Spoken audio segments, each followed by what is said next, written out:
है। नंद महाराज बड़े खुशी हैं। लोग कहते हैं बुढ़ापे में आपको लला हुआ लला हुआ। भगवान की लीला को कौन जानता। इस तरह से आनंद ही आनंद है। लेकिन जब से कंस के हाथ से छूट करके कन्या पर्वत पर चली गई और यह आकाशवाणी करते हुए देवकी बार बार मना करती है, भैया मत मारो, यह मेरी आखिरी संतान है। तुमको पुत्र से भय था, यह तो पुत्री है। अरे कन्या पेट पोछनी है भैया, अब इसे मारो नहीं। कन्या पेट पोछनी है भैया, यह आखिरी संतान है, मत मारो, बेटी है। बेटी को मार करके क्या पाओगे। लेकिन वो पापी मानता नहीं है और कन्या पर हाथ लगाया, स्त्री जाति पर हाथ लगाया। महाराज रामावतार में भगवान राम ने कहा था, जिस समय भगवान विश्वामित्र के साथ गए हैं और विश्वामित्र जी कह दिए ताड़का को मारो, उन्होंने मना किया, नहीं महाराज, बालक द्विज गौ नारी करे यद्यपि अग भारी, तदपि इन्हें ना हतो वेद अस कहत पुकारी। श्रुत विरुद्ध किम करो मोहि उर संशय जागे, अधर्म नष्ट हुई जाए नारी बध पातक लागे। नहीं नहीं, लेकिन कंस आज कन्या अबोध बालिका पर हाथ उठाया और उसे पत्थर पर पटकना चाहा। तलवार से नहीं मारेंगे, पांव पकड़ा पटकना चाहा। जैसे ही ऊपर उठाया, कन्या हाथ से छूट करके विंध्य पर्वत की तरफ चली गई और यह कहते हुए, रे पापी, तुम हमें का मारना चाहता है, तुम्हें मारने वाला तो प्रकट हो गया। जा, गोकुल में वह आ गया है, तुम्हारा वध करने वाला गोकुल में है। और हाथ से छूट करके विंध्य के पर्वत पर अष्टभुजी के रूप में सर्वमंगल मांगल्ये शिवे सर्वार्थ साधिके शरण्ये त्र्यंबके गौरी नारायणी नमस्तुते। जय तुम देवी चामुंडे, जय भूतार्तिहारिणी, जय सर्वगते देवी नारायणी नमस्तुते। देवी वही अष्टभुजी के रूप में। कंस जब सुनता है, माचिस से गाया, कंस जब सुनता है, जानता है, जान गया, तभी से उसके मन में यह भाव है। इधर भगवान का दर्शन करने के लिए नन्हे गोपाल पैदा हुए हैं। दर्शन करने के लिए जो जहां से सुनता है वहां से आता है। यह अपना अब उपाय लगा रहा है। पूतना बाल घातनी को, जो बच्चों की घातनी करने वाली, घात करने वाली, उस पूतना को कहता है जा और 10 दिन से कम के जितने बच्चे पैदा हों सबको मार डाल। पूतना चल देती है, मारते आती है। पता लगा कि नंद भवन में भी एक लला 6 दिन का पैदा है। महाराज छठियारा है। छठियारे के दिन पूतना पहुंचती है। अब नई बहनें तो नहीं जानती, माताएं जानती हैं। जिस दिन छठियारा होता था, बच्चों का छठियारा जिस दिन होता, माताएं दरवाजे पर, सूतिका गृह के दरवाजे पर बैठ करके रात्रि जागरण करते। यह कहती, आज विधाता इसका भाग्य लिखेगा। छठियारे के दिन भाग्य लिखा जाता और छठियारे के दिन ही अगर बच्चा पार कर गया छठियारा तब तो ठीक है, नहीं तो उसी दिन उसके ऊपर आघात भी होता था।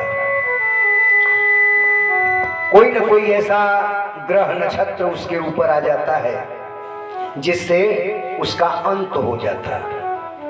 बहुत से बच्चों को देखा गया, सुना गया, छठियारे के दिन ही खत्म हुआ। आज पूतना आती है, छठियारा है, छठियारे के दिन प्रवेश करती है। जसोदा मैया तो यह जानती हैं कि हमारे यहाँ सभी लोग बधाई देने, बधाई लेने आते हैं। बहुत सुंदर स्वरूप बना करके जाती है और जाकर के जसोदा मैया से कहती है बधाई हो, बधाई हो। बधाई के नाम पर मैया कहती हैं अच्छा रुक जाओ सखी, बैठो। जो लोग आते हैं कृष्ण को गोद में लेकर खिलाते हैं, कुछ बधाई देते हैं, मैया उनको फिर बधाई देती है। ऐसा क्रम चल रहा है। मैया से उसने कहा बधाई हो तेरा लला, तुम्हें इस बुढ़ापे में बधाई हो। बड़ा प्रसन्न हुई। उनको यह लगा कि मेरी ही नगरी की कोई मेरी सखी होगी, कोई ग्वालिन होगी। उन्होंने कहा है सखी, बड़ी मीठी मधुर वाणी है महाराज, न जिसको से जिसका पहचान हो तो माताएं चले जाइए वृंदावन की तरफ, तो वहाँ की जो खास रहने वाली हैं तो कहीं की माता हो उनको उस सखी कह करके बोलते हैं सखी। पुरुष वर्ग को सखा कह करके लोग बोलते हैं। और वहाँ की गाली भी बड़ी मधुर है महाराज, साड़ो साड़ो कहते हैं लोग। आपस में बच्चे गाली भी देते हैं, अरे साड़ो ये काम कर दिया, अरे साड़ो ये काम कर दिया, बड़ा मधुर उनके मुख से लगता है। मैया कहती हैं आप बैठो, मैं कुछ ले आ रही हूँ। तू कहती है कि तब तक लला का दर्शन कराओ। अब उनको क्या पता है, मैया जसोदा अपने लला को दे डाली। अब चली गई उसके लिए कुछ ले आने के लिए। अब गोद में लेकर के घात लगा दी। अब वो सोचने लगी अब ही अवसर मिला है। अपने स्तन में कालकूट जहर लगा करके पूतना गई थी। अपना स्तन उस 6 दिन के कन्हैया के मुख में लगाई। कन्हैया सोच रहे हैं अब क्या करें, ये तो माता का पद ले रही है, माता स्तनपान कराती है, जहर लगाई है, क्या करें। नेत्र बंद करके भगवान मुंह चलाना शुरू किए। नेत्र बंद करने में बड़ा रहस्य है, बड़ी लंबी कथा है। काहे को नेत्र बंद किए, तो भगवान को यह लगा कि हमें तो कभी जहर पीने का अनुभव नहीं है, जहर कैसे पिया जाता है।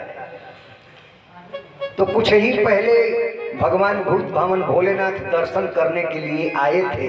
और जब चले गए तब पूतना आई है, तब उनको याद करने लगे, हे अवघड़दानी आप आओ, आप आओ। और यह अनुभव आपको पुराना है। समुद्र मंथन से निकले हुए कालकूट जहर को भगवान शिव हंसते हंसते पी गए और गले में रोक लिए, तो ये अनुभव आपको है, आप पी जाओ। भगवान कृष्ण मन ही मन उस डमरू वाले को याद कर रहे हैं।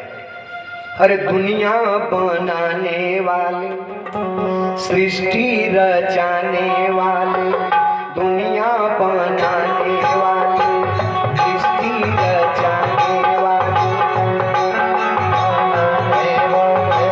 सृष्टि रचाने वाले, दुनिया बनाने वाले, सृष्टि रचाने वाले, दुनिया बनाने वाले, सृष्टि रचाने वाले, तुमको पुकारे रोम रोम,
तुम हो बिलो,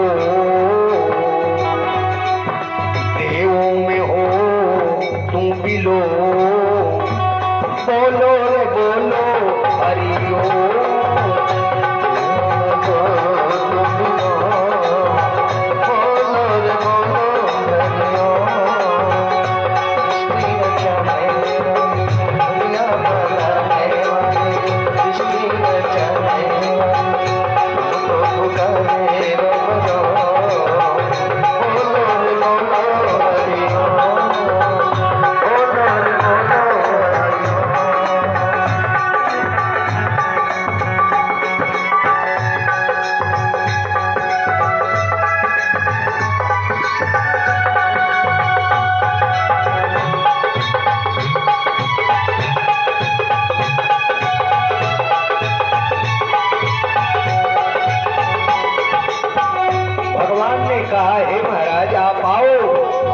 इसका पान कर लो, संतों की वाणी है। भगवान कृष्ण ने भोलेनाथ को याद करने के लिए नेत्र बंद कर लिया। लोगों ने यह, कुछ संतों ने कहा कि बात नहीं है। क्या बात है? भगवान याद कर रहे हैं कि आज हमें माता का दर्जा क्यों ले रही है, हमें स्तनपान करा करके माता का पद क्यों हमसे ले रही है। तो याद कर रहे हैं यह है कौन, तो पूतना है कौन? राजा बलि की बेटी रत्नमाला। जिस समय वामन भगवान गए थे बलि के दरबार में, और बलि के दरबार में गए, इतना सुंदर स्वरूप, इतना बटुक ब्रह्मचारी का सुंदर स्वरूप कि देख करके बलि की बेटी रत्नमाला मुग्ध हो गई। हमारा भी बेटा ऐसा होता, हमें भी भगवान ऐसा लाल देता तो हम उसे स्तनपान कराते। भगवान भक्त के मन की भाव को जानने वाले, सो तुम जानहु अंतर्यामी, पूर्वहु मोर मनोरथ स्वामी। भगवान सबके मन की भावना को जानने वाले हैं। समझ गए रत्नमाला मेरे जैसा पुत्र चाहती है। मन ही मन उन्होंने आशीर्वाद दिया, बेटी मत घबराओ, हम ही अपने जैसा कहाँ ढूंढने जाएंगे, हम ही आएंगे, हम ही तुम्हारा स्तनपान करेंगे। पुत्र भले ही कहीं और हो, लेकिन स्तनपान तो तुम्हारा करेंगे ही। जब बलि से सब कुछ उन्होंने ले लिया और बलि को बंधन में बांध करके और उसके मस्तक पर जब पैर रखे, सुतल लोग को भेज दिए, उस समय उसके मन में भावना आई रत्नमाला के कि अगर हमारा भी पुत्र होता और हमारे पिता के साथ ऐसा व्यवहार करता तो उसको जहर पिला करके मार देता। मेरे पिता के साथ अगर ऐसा व्यवहार करता, भगवान ने कहा कि इसको भी स्वीकार करेंगे। वही रत्नमाला आज पूतना बनकर के आई है और भगवान को जहर पिलाने के लिए गई है। भगवान वही याद कर रहे हैं, यह वही रत्नमाला है। हम भूल जाते हैं, वो थोड़े भूलता है, उसको तो जन्म जन्मांतर का याद है, क्योंकि वह तो भेजा ही है।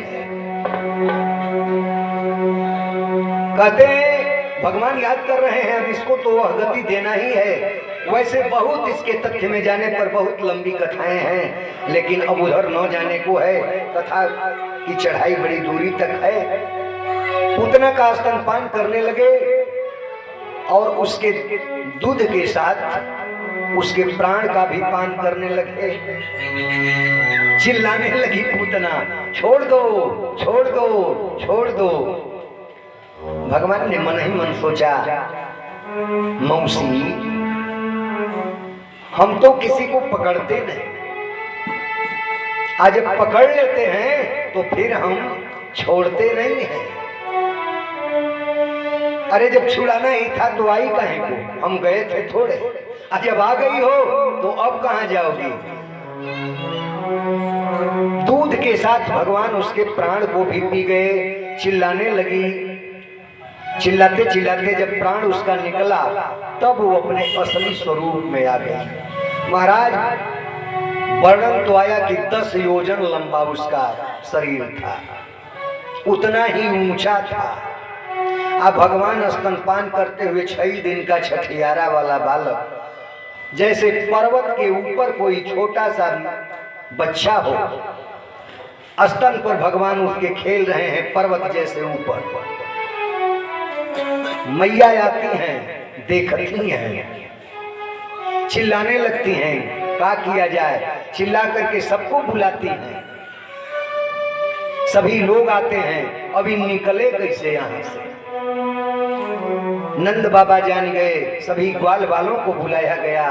ग्वाल वाल सब अपना हथियार ले ले काटने वाले आए और पूतना का बोटी बोटी किया गया, छोटा छोटा टुकड़ा, और करके ले जाकर जमुना के तट पर उसकी चिता लगत बनाई गई। महाराज भगवान जिसको एक बार स्पर्श कर दे, चाहे भला हो या बुरा हो, भगवान कृपा की मूर्ति है। पूतना मारने की नियत से गई थी, लेकिन भगवान जब स्पर्श कर दिए तो जब चिता जलने लगी, अब सोच लीजिए कि कितनी चिताएं बनाई गई होंगी, तब उसकी 100 को जलाया होगा। जलने लगा तो उसमें से सुगंधी आने लगी, बदबू नहीं आ रही थी, दुर्गंध नहीं आई, सुगंध आने लगी, क्योंकि भगवान स्पर्श कर दिए थे। भगवान के स्पर्श मात्र से दूषित मन वाली पूतना का शरीर से सुगंध आने लगा। कहते हैं इस तरह से पूतना का उद्धार भगवान ने किया। हमने कथा में एक दिन थोड़े से बताया था, भगवान कितने कृपालु हैं। इसको सुखदेव जी से व्यास जी के शिष्यों ने बताया था। अहो बकीयम स्तन कालकूटम जिघांस या पाययत साध्वी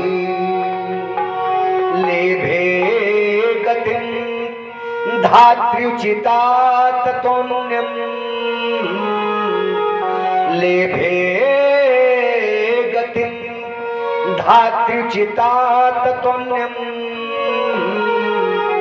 कंबा दयालुं शरणं ब्रजेम। इसके जैसा कृपालु कौन है, इसके जैसा दयालु कौन है, जिसको मारने के लिए बकी पूतना आई, स्तन में कालकूट लगा करके, और उसको उन्होंने वह गति दी जो अपनी धात्री को धारण करने वाली, पालन करने वाली माता को जो पद दिया जाता है, वह भगवान ने उसको पद दिया। भगवान के जैसा कौन कृपालु है। भगवान ने जब जटायु जी का तर्पण किया, उनका गोद में लेकर के नेत्र के जल से धुलाई हो रही है।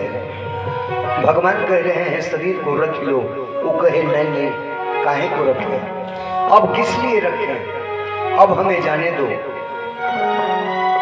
तो भगवान ने यही कहा था,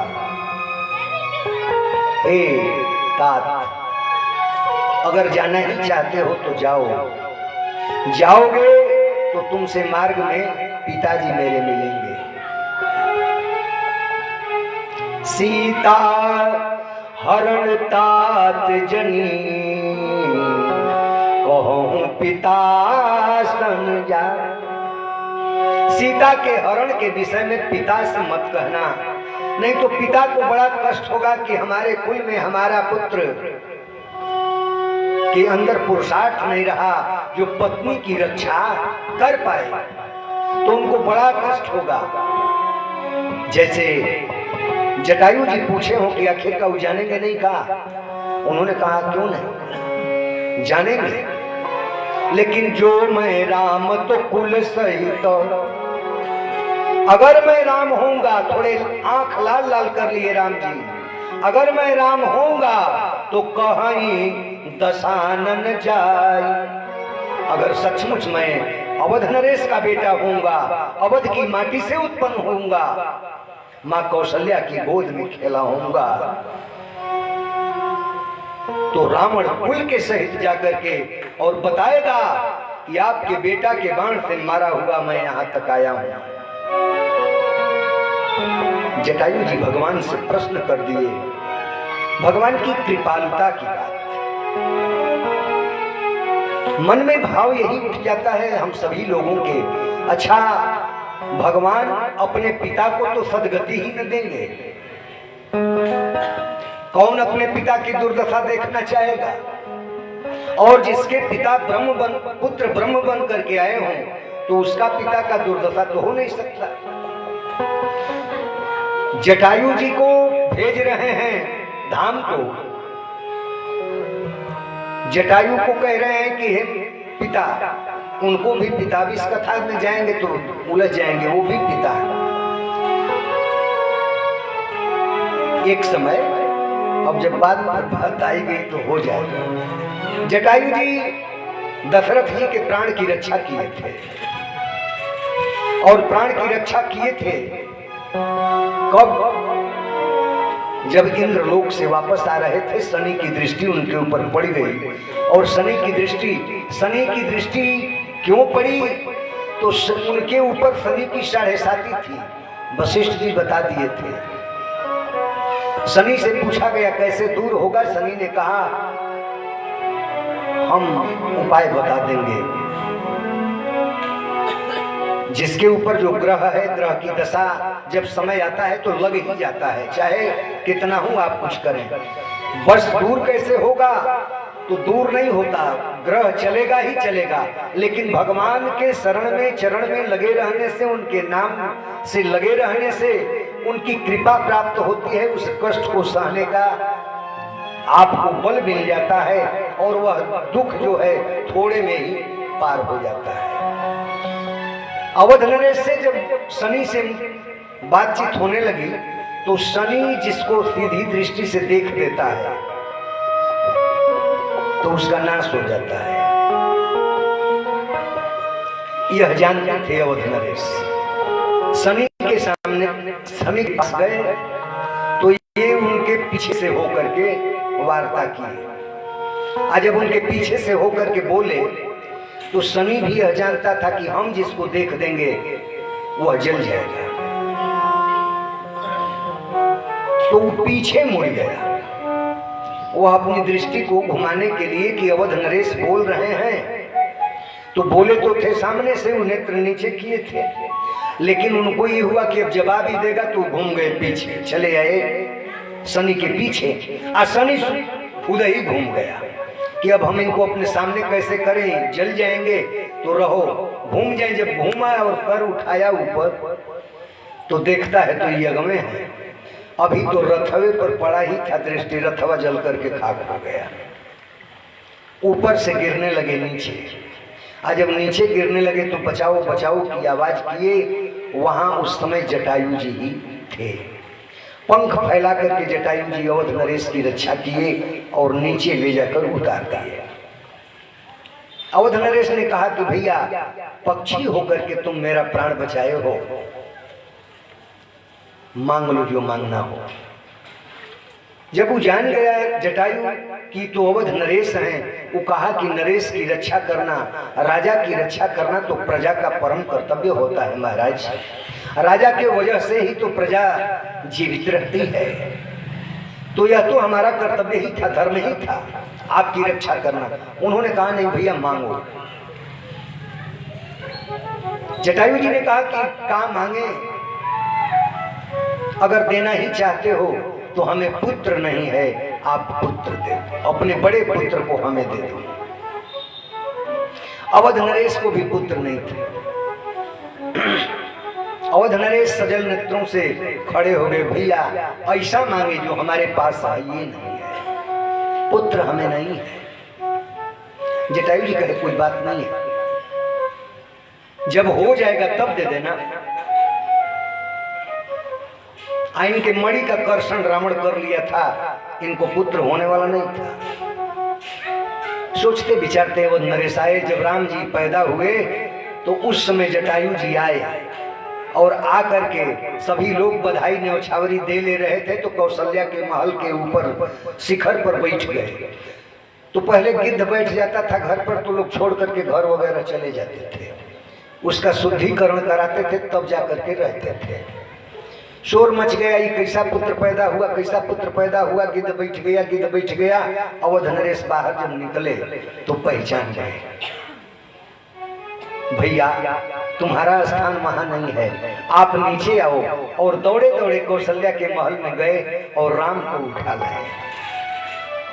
बात याद आ गई, लेकर के आए और जटायु के सामने खड़े होकर के अवध नरेश ने कहा, भैया यह आपकी थाती है और इसको आप ले जाओ। जटायु ने कहा कि भैया नरेश अभी माता के पास रहने लायक है, माता इसका लालन पालन करेगी, जब समय आएगा तो उस समय मैं ले जाऊंगा। समय का तात्पर्य जब मेरा अंत आएगा, अंत के समय पुत्र का होना अति अनिवार्य है। कहा जाता है पुत्र से ही पिता की मुक्ति होती है, गति होती है।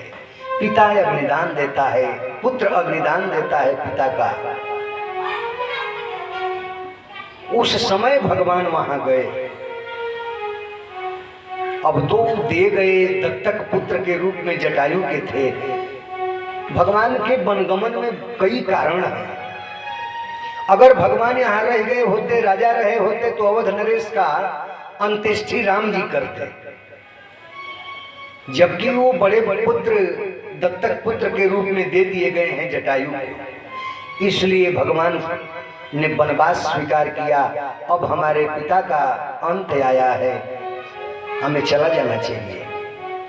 जटायु हम मरने वाले हैं।